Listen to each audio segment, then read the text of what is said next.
여러분 안녕하세요, 이윤규 변호사입니다. 네, 여러분들 복습하실 때 공부 끝나고 나서 그거를 우리 할머니한테 좀 설명한다 이렇게 생각해서 한번 마음속으로 정리를 좀 해보시면 좋겠어요. 물론 뭐 직접 이제 말을 하실 수 있는 상황이 말로 하셔도 너무너무 좋을 것 같고요.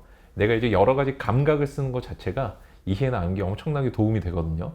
그래서 제가 아는 분 중에는 일부러 방에서만 공부하시는 분이 있어요. 자기한테 설명을 한번 해보려고.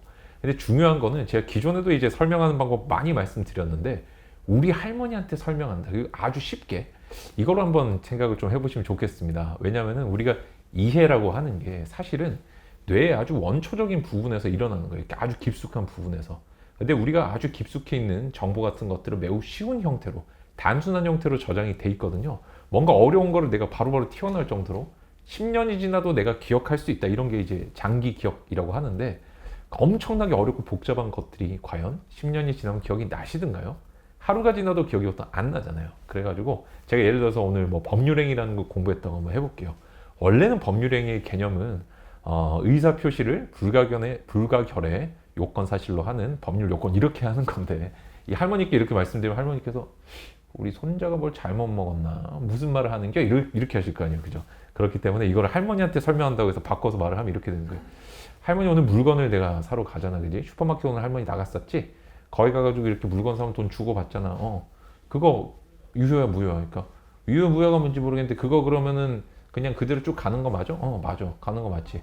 그게 법률행위야. 그게 왜 법률행위야? 또 이렇게 마음속으로 자꾸 물어볼 거 아니야, 할머니가. 내 마음속에 있는 할머니가. 우리가 지금 한국에 살면은 헌법 있잖아. 그것도 있고, 그 다음 밑에 보면 법률이라는 것도 있어. 뭐 잘은 모르지만 우리 국회의사당이라고 거기 여의도에 보면 뭐 있잖아. 그 이렇게 건물 파란 거. 거기 이제 모여가지고 법을 만들거든. 알지. 그럼 그 이제 법률들을 쭉 만들어가지고 어떤 행동은 유효다, 어떤 행동은 무효다 이렇게 다 미리 정해놨어. 근데 우리가 슈퍼 가고 이럴 때 보면은 사실 전혀 생각 안 하고 물건 사는데 문제도 전혀 안 생기잖아. 그렇지. 내가 한 40년 동안 슈퍼 다녔는데 아무 문제 안 생겼지. 그게 우리가 법의 테두리 속에 지금 딱 살아가서 그렇거든. 그러니까 이런 게 이제 법 속에 있는 행동이다라고 그래가지고 법이 이걸 행동하는 건 인정해 준다는 의미에서 법률 행위라고 그래. 그래? 윤규야 그래도 어렵다 할미한테는 이렇게 만약에 물어보실 거 아니에요. 또 마음속 그러면은 할머니 이렇게 한번 해보면 어떨까? 법률 행위라는 거는 법률은 뭔지 이제 알 것 같지? 어렵지만 알 것 같아. 법률 행위라는 거는 법률이 괜찮다고 말해주는 거. 그런 행동이야. 이제 할머니가 뭔지는 어렵긴 하지만 좀 알 것 같아. 이런 느낌. 사실 저는 이제 머릿속에서 생각이 굉장히 많이 일어나는 편이기 때문에 하나하나 제 마음속에 있는 할머니한테 이제 설명을 해주는 거예요. 법률이 뭔지, 행위가 뭔지, 유효라는 게 뭔지. 그래서 정확히 이제 요 과정을 거친 후에 할머니가 어느 정도 납득이 스스로 됐어요. 법률이 뭔지 알겠어, 할머니? 알겠어. 유효가 뭔지 알겠어? 뭔지 알겠어. 무효도 뭔지 알지? 알겠어. 그 반대말이야. 설명드리고 행위가 뭔지 알겠지? 이해됐어? 그러면은 법률행위는 법률이 유효성을 인정하는 행위란 말이야. 이런 식으로 이제 물론 아직까지 조금 어렵긴 하지만 중요한 거는 이제 진짜 우리 할머니가 꼬치꼬치 캐물을 수 있는데 내 마음속에 할머니가 여기 어느 정도 선을 딱 그어가지고 여기까지는 이해가 될 것 같아. 이게 내가 예를 들어서 객관식이라든지 뭐 객관식을 치든 또는 주관식을 치든 그 상대방은 항상 그런 언어, 어떤 약속을 통해서 자꾸 나한테 말을 거는 거거든요. 시험장에서든 또는 일반적인 교과서든 똑같습니다. 그래서 우리가 그 말을 이해하려면은 가장 마음속에 있는 원초적인 아주 어려운 개념이 아니고 쉬운 우리 할머니도 이해할 수 있는 표현으로 바꿔가지고 자꾸 설명을 해봐야 된다는 거죠.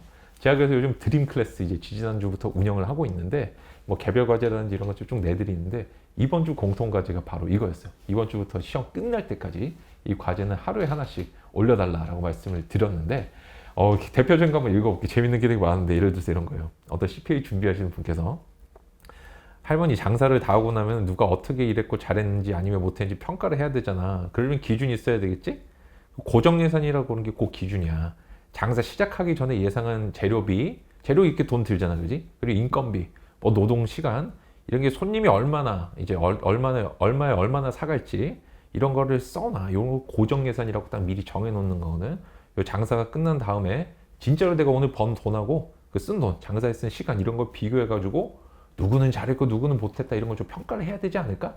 이렇게 저는 그래서 이분 되게 정리를 잘하셨다 이렇게 이제 답을 달아드렸거든요. 그러니까 여러분들께서도 평소에 어려운 개념을 어려운 개념 그거 그 마음속에 둔 채로 이제 넘어가지 마세요. 내가 이번 시간에 진짜 어려운 걸 배웠으면은 나의 언어로 다시 한번 표현해보고 다시 한번 분해했다가 재조합한다 이렇게 이제 보통 뇌과학에서 설명을 하는데 그 뜻이 그 핵심적인 키워드가 바로 할머니에게 설명할 수 있을 정도입니다. 저도 예전에 공부를 할 때 이걸 이제 어디 뭐 유명한 분이 할머니한테 설명할 수 있을 정도가 아니면 모르는 거다 이래가지고 제가 그때부터 정말 그래?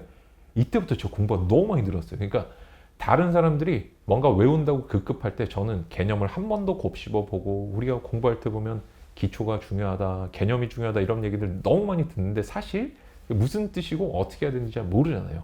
그리고 심지어 지금까지 어떤 복습에 대한 일반적인 기준들이 주기를 위주로 주로 설명이 돼 있었죠.